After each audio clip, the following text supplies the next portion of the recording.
Presidenti i Francës Emmanuel Macron ka folur sot në Tiranë lidhur me dialogun Kosovë-Serbi. Në konferencën për media me kryeministrin e Shqipërisë Edi Rama, Macron u pyet nga gazetarët lidhur me kritikat e presidentes Vjosa Osmani për qasjen e Bashkimit Evropian ndaj Kosovës. Udhërrëfyesi është shumë i qartë dhe kemi shumë kohë me dialogun Kosovë-Serbi. Mendoj se ekzigjenca nuk është humbje besueshmërie, duhet të dilen nga kjo përballje që bllokon situatën.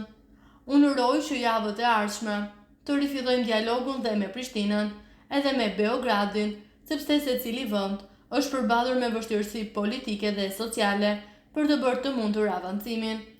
Është e rëndësishme për të gjithë rajonin, ka thënë presidenti francez. Sipas presidentit francez, Bashkimi Evropian është legjitim për të kërkuar që të ketë avancime konkrete mbi çështjet politike, mbi zgjedhjet e komunave që nuk kanë qenë sipas tij të kënaqshme për çështjen e sigurisë. Nuk duhet të lëmë të vendoset një dialog i tërthort, nuk është mënyra korrekte për të avancuar. Për sigurinë e Europës, për bashkimin e saj, duhet ta bëjmë këtë udhë.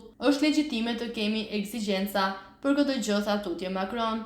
Presidenti francez shtoi se nuk është kurrë ide e mirë kur mundohemi t'i përçojmë linjat ose të vëmë në dyshim procesin. Pra do të vazhdojmë të ecim me forcë, do të riangazhojmë, ne do të shkojmë krah partnerëve tanë evropian në mënyrë që gjërat të avancojnë në Kosovë, ka thënë ai.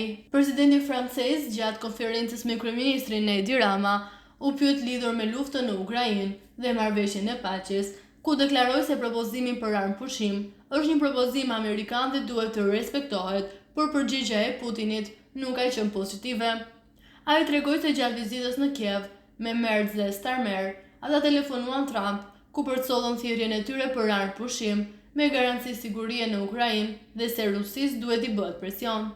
Mëtej Macron theksoi se propozimin për armë pushim për të takuar janë amerikane, janë të rëndësishme dhe nuk mund të ketë një përgjigje negative nga ana e Rusisë.